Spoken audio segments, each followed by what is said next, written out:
Hi everyone, my name's Joe. I've teamed up with Affinity Water to show you how we can be more water-wise in our gardens. Here are my top water-saving tips for your plants. Use a watering can instead of a hose to save 80 litres each time. Grow some of your plants in partial shade to help reduce evaporation.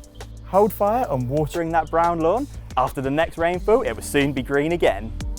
Don't let that extra kettle water go to waste. Use it to water your houseplants to save 5 litres a week.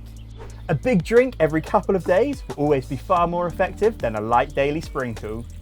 Consider growing more drought-tolerant plants, such as carrots, poppies and English lavender. Apply a good garden mulch, such as compost, around the base of your plants to help lock in moisture.